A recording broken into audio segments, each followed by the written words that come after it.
La relación entre Estados Unidos e Israel con Irán es, hoy en día, terrible. Enormes diferencias los distancian y la tensión es constante. Pero quizás te sorprenda saber que hace solo unas décadas Irán era el mayor aliado de Estados Unidos en la región. Así que, ¿cómo pasó Irán de ser un estrecho aliado a ser un acérrimo enemigo? ¿Cómo es el sistema político iraní? ¿Por qué la relación con Irán es tan mala? ¿Qué tienen que ver Israel o el programa nuclear iraní en esto? En este vídeo explicaremos las claves que permiten entender mucho mejor qué sucede entre Estados Unidos, Israel e Irán. Bienvenidos a Irán, de aliado a enemigo. Historia de Irán. Lo que hoy conocemos como Irán es lo que históricamente ha sido Persia, uno de los reinos más importantes de Oriente Medio, y toda una potencia económica y militar en la región. Para entender de dónde estamos hablando, podemos señalar que la región histórica de Persia podemos encuadrarla entre los montes Zagros, los montes Elburz y la meseta iraní. Es una zona esencialmente árida, pero su escarpado relieve cuenta con muchísimos valles, en los que se lleva practicando el regadío desde que se inventó la agricultura. Podemos comenzar la historia de Persia con el Imperio Aqueménida, fundado por Ciro el Grande en el siglo VI a.C. Ciro unificó a las tribus persas y conquistó vastos territorios, desde el actual Irán hasta Anatolia, Mesopotamia y Egipto, creando el primer gran imperio de la historia. Bajo su sucesor, Darío I, el imperio alcanzó su máxima extensión, creando un sistema administrativo muy avanzado, con una red de carreteras, un servicio de postas reales y una división en provincias conocidas como satrapías. Los griegos lo despreciaban y lo consideraban un imperio cruel y despótico. Y sí, era autoritario, pero no más autoritario que cualquier otro reino de la época. Sin embargo, el imperio cayó en el año 330 a.C. tras la invasión de Alejandro Magno, quien derrotó a Darío III en la batalla de Gaugamela, destruyendo el imperio y marcando el inicio de la era helenística. Tras la invasión, Alejandro creó un enorme imperio aún más grande que el aqueménida, pero poco duró. A su muerte se fragmentó, y los Seleucidas, una dinastía también macedonia, establecieron el control helenístico en Persia.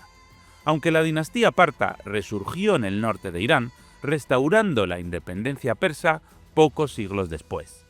Los partos, conocidos por su habilidad en la caballería, resistieron las invasiones romanas y se convirtieron en una potencia regional en constante conflicto con Roma. Durante todo este tiempo, la religión de Persia era el zoroastrismo. En el siglo III después de Cristo, los sasánidas reemplazaron a los partos, fundando un nuevo imperio. Los sasánidas restauraron la grandeza de Persia, revitalizando la cultura y el zoroastrismo como religión oficial. La lucha contra el Imperio bizantino y las incursiones árabes fueron características de este periodo, hasta que el imperio fue derrotado por las fuerzas árabes musulmanas en la batalla de Al-Qadisiyah, en el año 636. La invasión árabe introdujo el Islam en Persia, que, a partir de entonces, sería la religión mayoritaria. A lo largo de los siguientes siglos, Persia fue gobernada por diversas dinastías, como los turcos selyúcidas, los mongoles bajo Gengis Khan y la dinastía safávida, que consolidó el Islam chiita como la religión dominante. Los safávidas crearon una identidad nacional persa moderna y resistieron la invasión tanto de los otomanos como de los rusos. La siguiente etapa importante en la historia de Persia fue la llegada de los qayares en 1785.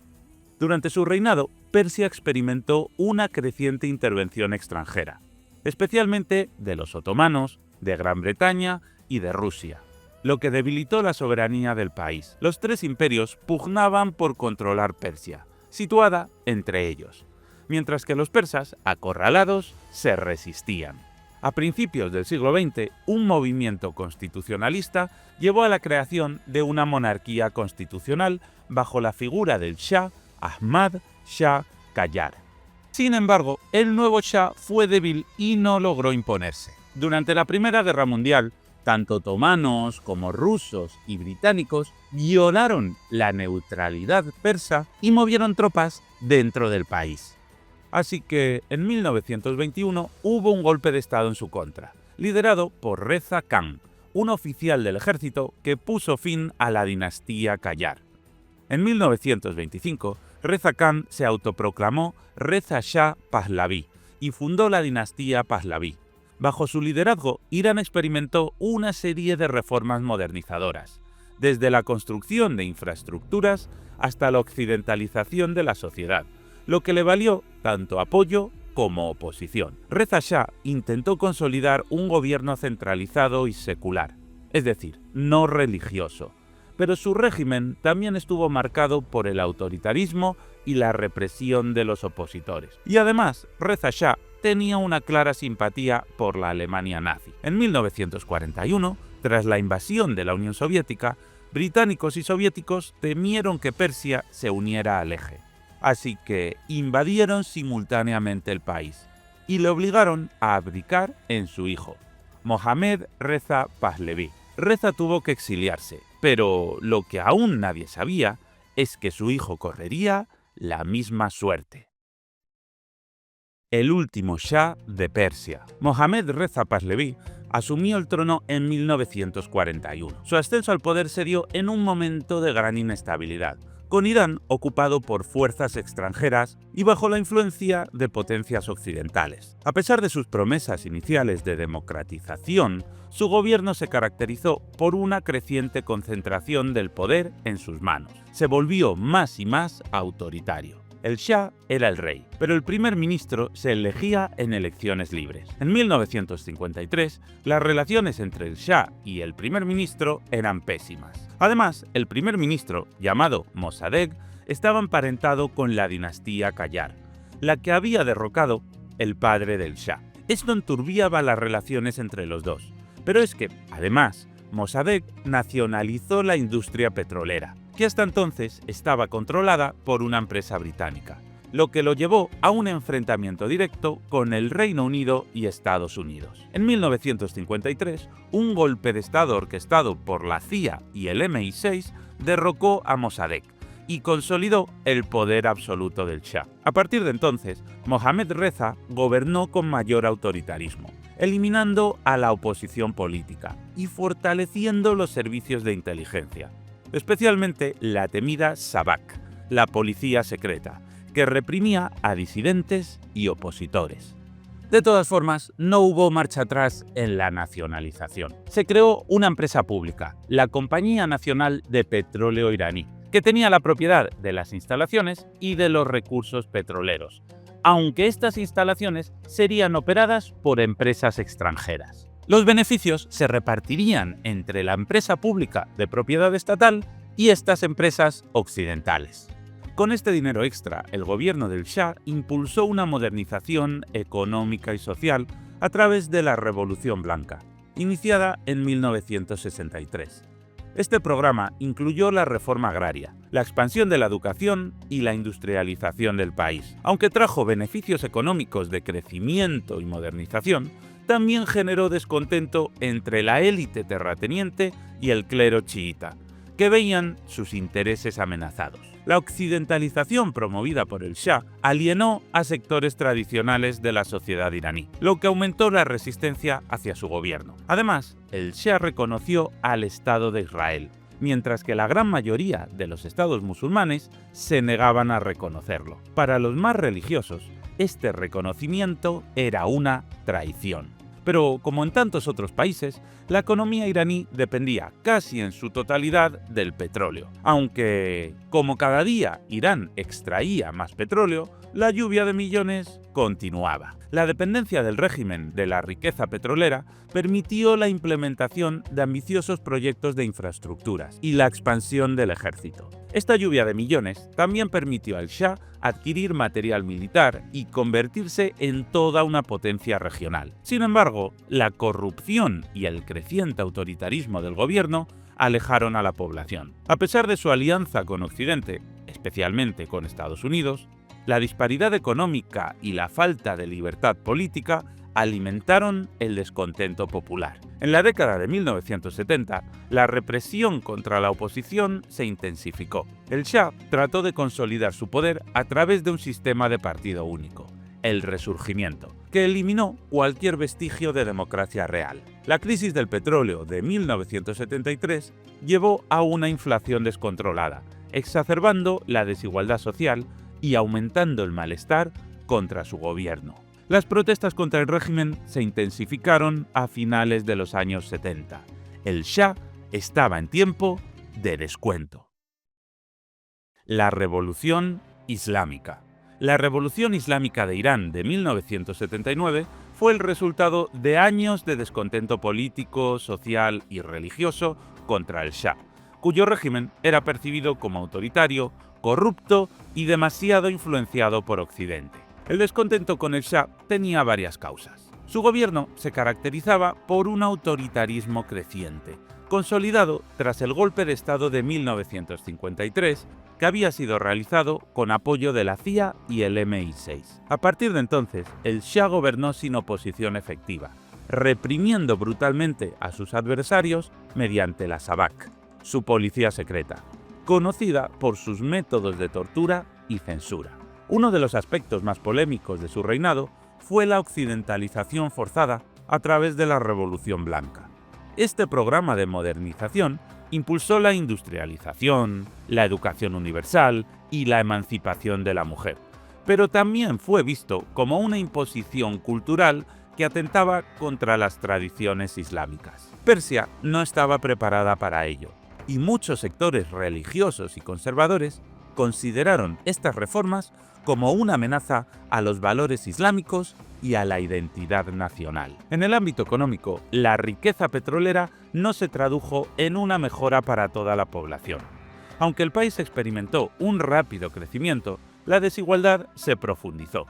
Las reformas agrarias no beneficiaron a los campesinos como se había prometido, y la bonanza económica favoreció principalmente a la élite y a las empresas extranjeras. Esta concentración de riqueza generó un profundo malestar entre las clases bajas y medias. La fuerte influencia extranjera también fue motivo de rechazo hacia el Shah.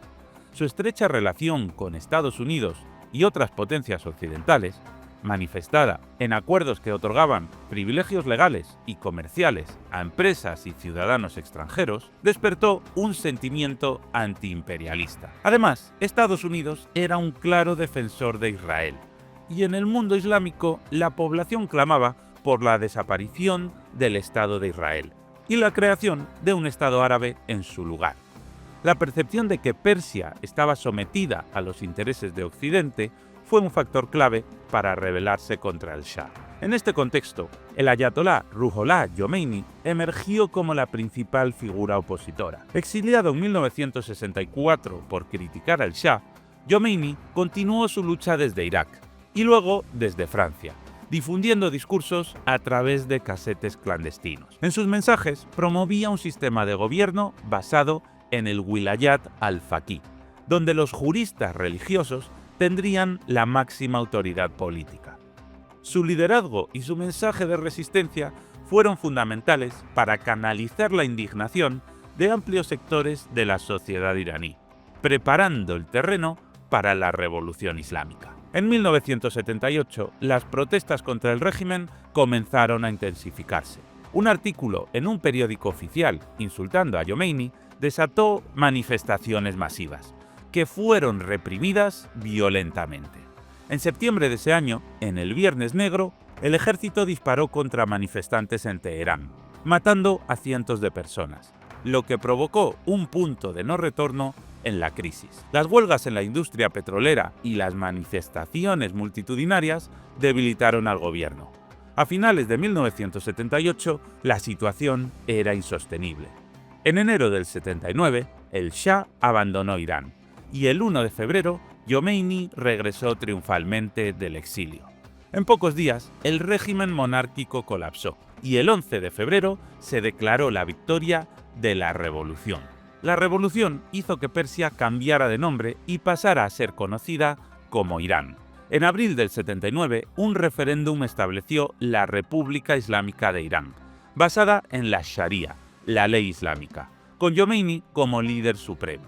Se desmantelaron las instituciones del Shah, se expulsó a los aliados de Occidente, se retiró el reconocimiento del Estado de Israel y se reprimió a opositores políticos, incluyendo comunistas y liberales demócratas. Se había acabado con un régimen autoritario, pero había nacido otro. La revolución islámica iba a dar lugar a otro régimen exactamente igual. Las relaciones se rompen. La crisis de los rehenes comenzó el 4 de noviembre de 1979, cuando un grupo de milicianos iraníes, apoyados por el nuevo régimen islámico del ayatolá Jomeini, irrumpieron en la embajada de Estados Unidos en Teherán y tomaron a 52 diplomáticos y ciudadanos estadounidenses como rehenes. Este acto fue una respuesta a la decisión de Estados Unidos de acoger al Shah de Irán. Los iraníes querían que el Shah fuera extraditado a Irán para ser juzgado por sus crímenes. Los rehenes, diplomáticos y trabajadores de la embajada fueron mantenidos cautivos durante 444 días, mientras que la crisis se convirtió en un vía crucis para el presidente de Estados Unidos, Jimmy Carter, quien trató de negociar su liberación. Pero las negociaciones fracasaron repetidamente. Los rehenes fueron finalmente liberados en 1981, el mismo día en el que Ronald Reagan asumió la presidencia, ya que el nuevo presidente aceptó devolver a Irán fondos bancarios que habían sido congelados tras la revolución. Pero aunque el acuerdo de Reagan permitió la liberación de los rehenes, esto no mejoró las relaciones, sino que simplemente fue el inicio de un largo antagonismo. Se mantuvieron una serie de sanciones económicas a Irán, incluidas restricciones comerciales y el congelamiento de otros activos iraníes en Estados Unidos. A lo largo de los años, las sanciones se ampliaron, especialmente después de que Irán fuera acusado de apoyar el terrorismo, como Hezbollah, y de desarrollar un programa nuclear, lo que desató temores internacionales. Israel y Arabia Saudí, los dos grandes rivales regionales de Irán, han sido dos países que han presionado durante décadas para reforzar las sanciones. La idea con las sanciones es que la economía iraní sufra tanto que se desaten protestas en la calle y el régimen caiga, igual que cayó el del Shah. Sin embargo, las sanciones también afectaron al armamento. El Shah había comprado numeroso armamento estadounidense de lo más avanzado. Y ahora, con las sanciones, Irán no tenía ni repuestos ni recambios para ellos. Y cada cierto número de horas hay que ir cambiando las piezas o el avión, sabes cómo acaba, si no tiene un buen mantenimiento. Irán ha logrado mantener en servicio durante décadas sus viejos aviones de combate F-14 Tomcat, F-4 Phantom o el F-5. Pero si Irán no puede obtener repuestos, ¿cómo ha logrado mantenerlos volando durante décadas? Una de las principales tácticas ha sido la de la fabricación local de repuestos. Irán ha invertido mucho en industria local y en ingeniería inversa para ser capaz de replicar y fabricar con materiales locales esas piezas que tanto necesita para sus aviones. Y también ha recurrido a la compra de repuestos a través de mercados paralelos o de redes de contrabando. Pero además, Estados Unidos, en los años 80, ayudó a Irán. El escándalo Irán-Contra se produjo durante la presidencia de Ronald Reagan, que implicó la venta secreta de armas a Irán a pesar del embargo.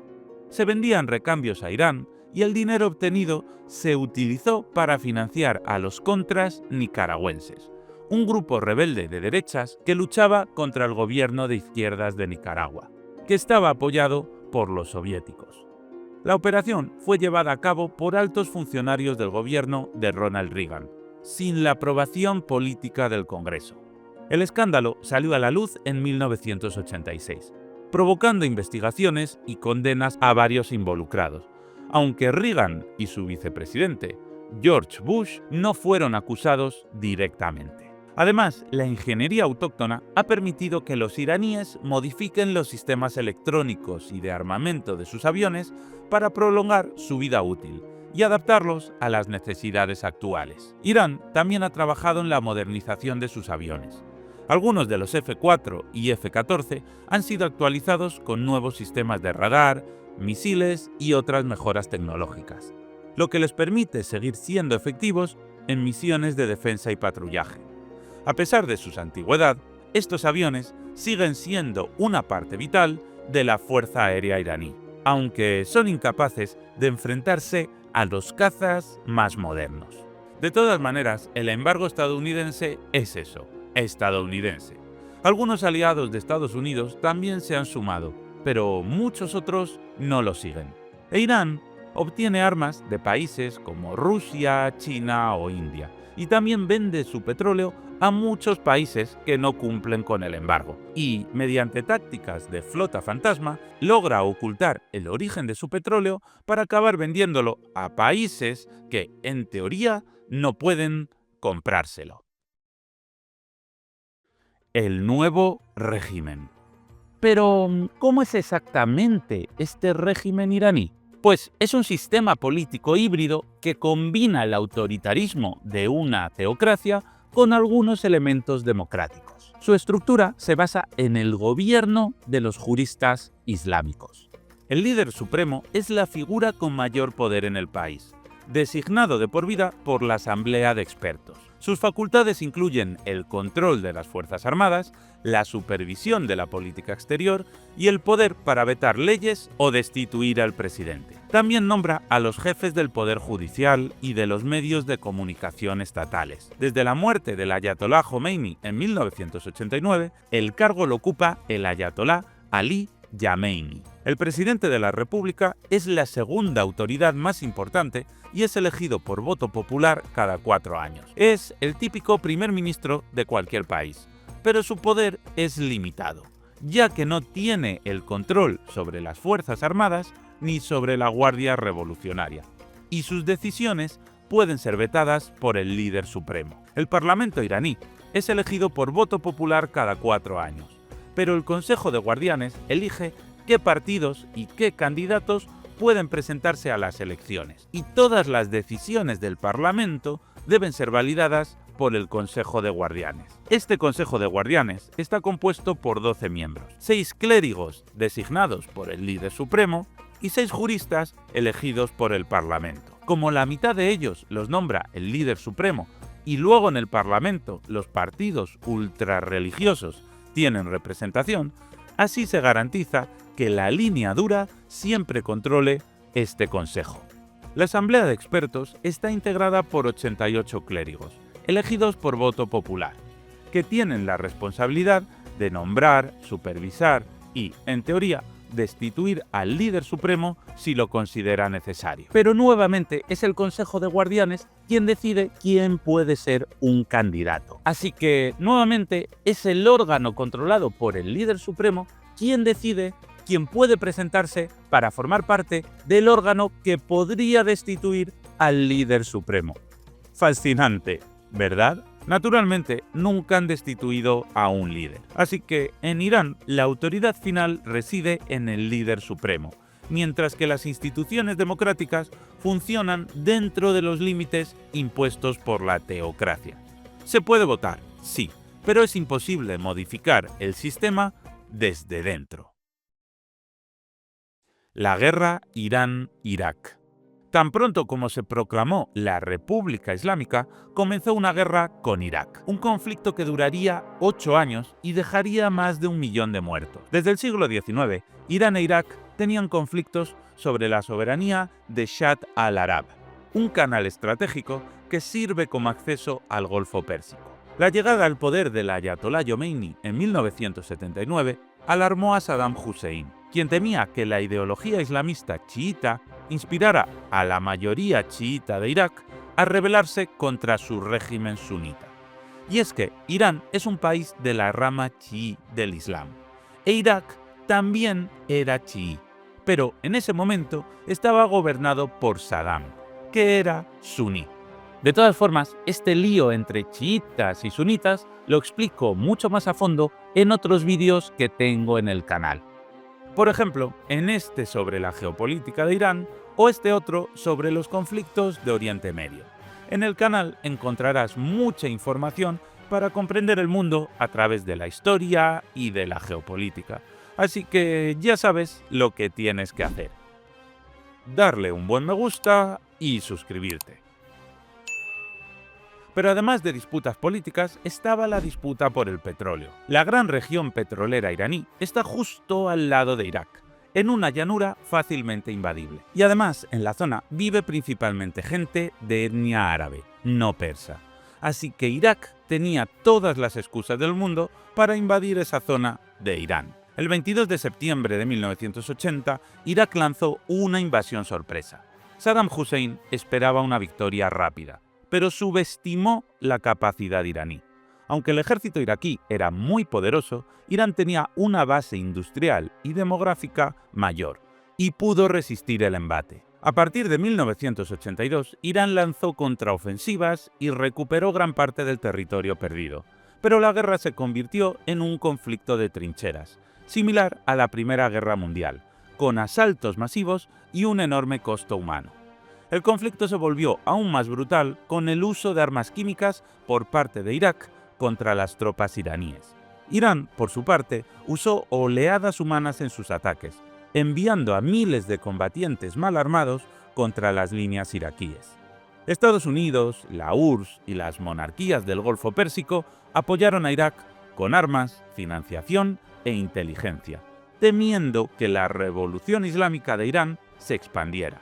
A su vez, Irán recibió apoyo limitado de Siria y Libia, pero también sufrió un embargo de armas que dificultó su capacidad de defensa.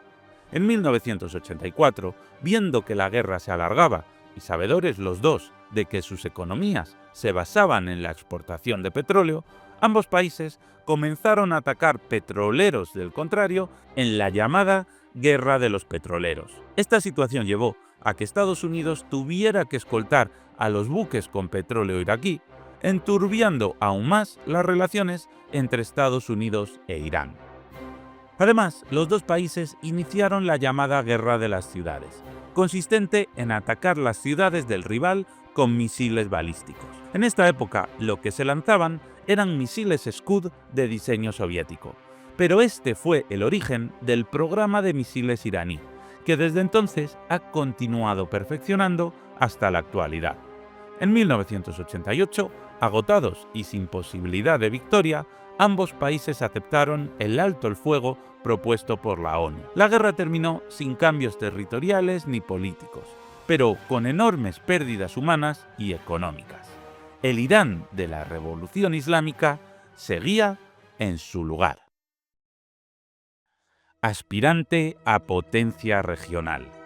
Desde entonces, el régimen político iraní ha continuado sin sobresalto. En estos 40 años, desde Teherán, se ha tratado de impulsar el Islam chií y de convertirse en el país más influyente del mundo islámico.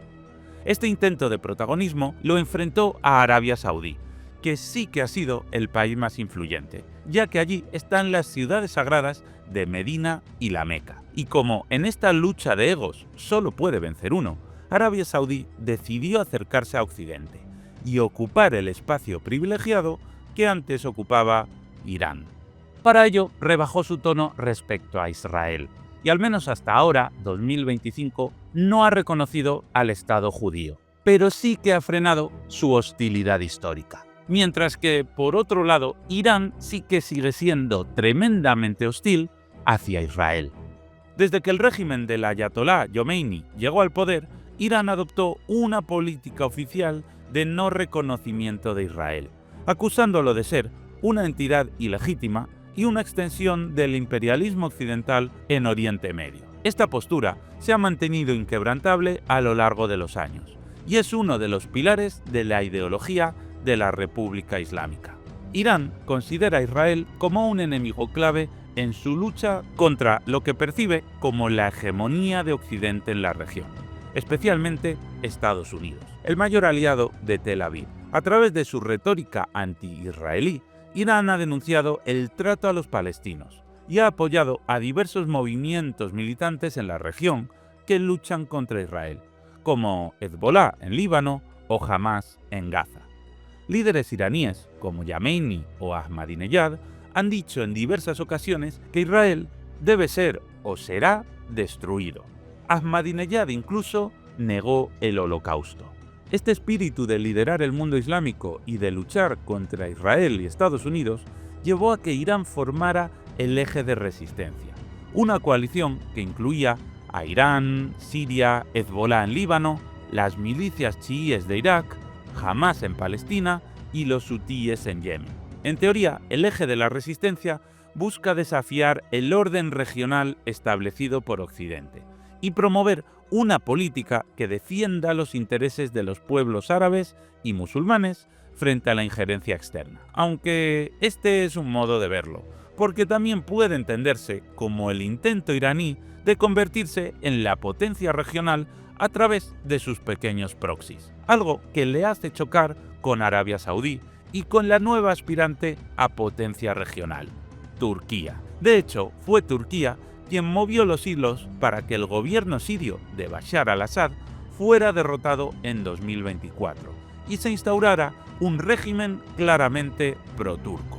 Este fue un duro golpe al Eje de la Resistencia, que perdió a uno de sus miembros más valiosos. Pero lo que ha convertido en una mala relación en otra muchísimo peor es el continuado intento iraní de fabricar sus propias armas nucleares. Al final, la política es así. Si te sientes en peligro y no quieres que te toquen, necesitas armas nucleares. Mirad a Corea del Norte. Desde que se hizo con armas atómicas, disminuyó la presión en su contra. Y ahí fue el bueno de Donald a estrecharse la mano con Kim Jong-un, a cambio de aún no se sabe qué. Ya se sabe, débil con los fuertes y fuerte con los débiles. También, qué distinta hubiera sido la historia si Ucrania hubiera tenido armas atómicas. Rusia no la habría invadido. Y como Irán lleva décadas viéndole las orejas al lobo, lleva décadas con un programa nuclear. Por supuesto que Irán siempre ha dicho que su programa nuclear únicamente tiene fines civiles, pero esta historia nos la conocemos todos. Es lo mismo que dicen todos. El caso es que las armas nucleares tienen un claro efecto disuasorio. Si posees armas nucleares y tu enemigo se cree que estás dispuesto a usarlas, probablemente no se atreva a atacarte. Pero aquí el problema está en que Estados Unidos e Israel creen que no las quiere para defenderse, sino para atacar. Y ojo, que aquí no estoy juzgando, ni justificando, ni diciendo que realmente vaya a ser así. Simplemente te estoy exponiendo cuál es la perspectiva de estos actores que intervienen en este conflicto. La cuestión es que Irán lleva décadas diciendo que Israel debe desaparecer, o que va a desaparecer. Y a esto podemos sumarle el factor de desarrollar bombas atómicas. Algo que se agrava si tenemos en cuenta que, por su pequeño tamaño, podría matarse al 90% de los israelíes con apenas 10 de estas bombas. Por eso, Israel ve como inaceptable que Irán tenga armamento nuclear. Creen que si deciden atacarles, no van a poder defenderse, van a destruir el país. Por el contrario, Irán tiene mucha más población y un tamaño mucho mayor, por lo que una represalia similar no lograría acabar con el 90% de iraníes. Este desequilibrio incentivaría un ataque sobre Israel. En Israel sienten que esa falta de profundidad estratégica hace que no tengan segundas oportunidades, que pueden desaparecer con el primer golpe. Esta es una de las grandes preocupaciones israelíes y básicamente define su política internacional. Es algo que explicamos más a fondo en el vídeo de geopolítica de Israel. Así que, como Estados Unidos es el gran protector de Israel, esto enturbia aún más las relaciones. Y todo empeora con el programa de misiles iraní. Este programa de misiles comenzó en la década de 1980, durante la guerra Irán-Irak. A lo largo de los años, Irán ha conseguido grandes avances en este ámbito, produciendo misiles como el Shahab-3, que tiene un alcance de más de 2.000 kilómetros, lo que le permite alcanzar Israel. Estos misiles son de particular importancia porque le permiten alcanzar al país hebreo sin necesidad de tener buenos aviones. Además, los misiles balísticos suben hasta las capas altas de la atmósfera y luego caen verticalmente a velocidades altísimas, siendo muy pero que muy difíciles de derribar. Solo sistemas modernos como el Tahad estadounidense podrían tener altas tasas de éxito. Pero aún así, si lograran destruir misiles cargados con bombas atómicas, la explosión haría que la radiación se esparciera por la atmósfera. Y está claro que Irán ha desarrollado misiles balísticos capaces de llevar cargas nucleares. En 2024, Irán lanzó una andanada de misiles balísticos con explosivos normales sobre Israel. Y aunque casi todos fueron derribados, Irán no lanzó ni sus misiles más modernos, ni lanzó una cantidad tan grande como para saturar las defensas antiaéreas israelíes. Fue simplemente un aviso de que si querían, podían hacerlo. Y esta situación se vuelve más compleja si tenemos en cuenta que ahora, en 2025, Irán podría estar a semanas de fabricar sus bombas atómicas. Así se explica la enorme tensión entre Estados Unidos e Israel con Irán. Washington está exigiendo un compromiso para que no las desarrolle y amenaza con bombardear el país si no lo hace. Y es curioso porque en 2015 Obama firmó un acuerdo con Irán en el cual Teherán se comprometía a no enriquecer uranio con fines nucleares y dejaba que técnicos del Organismo Internacional de la Energía Atómica inspeccionaran sus instalaciones. Pero en 2018, el nuevo señor presidente dijo sin pruebas que Irán no estaba cumpliendo el pacto y se retiró. La retirada de Estados Unidos del acuerdo nuclear dio a Irán total libertad para retirarse también y avanzar en su programa nuclear, aunque a costa de fuertes sanciones económicas por parte estadounidense. Como consecuencia, Irán superó los límites de enriquecimiento de uranio establecidos en el acuerdo, elevando su pureza del 3,67% y acercándose al umbral del 90% necesario para las armas nucleares. Además, aunque no expulsó a los inspectores del Organismo de la Energía Atómica, restringió su acceso a ciertas instalaciones y redujo su cooperación. Paralelamente, intensificó el desarrollo de centrifugadoras avanzadas, aumentando la velocidad y la cantidad del uranio enriquecido, lo que permitió acelerar su capacidad nuclear, algo que ahora tanto Israel como Trump quieren revertir. Así que este movimiento del presidente fue, ¿cómo decirlo?, una maravillosa jugada. Este recorrido histórico ha servido para entender mejor cómo Irán pasó de ser un aliado estrecho de Estados Unidos a convertirse en uno de sus grandes antagonistas. Pero todo esto tiene una profundidad aún mayor. ¿Cuáles son los objetivos geopolíticos de Irán? ¿Qué pretende Israel también a nivel geopolítico? Pues todo esto lo explicamos con muchísimo más detalle en otros vídeos que tenemos en el canal. Así que si quieres ampliar la información, aquí te dejo esos dos documentales. Y no te olvides de dejar tu me gusta y de suscribirte si te ha gustado el vídeo. También puedes hacerte miembro del canal para apoyar a que este proyecto de divulgación siga siendo posible. Muchas gracias y hasta pronto.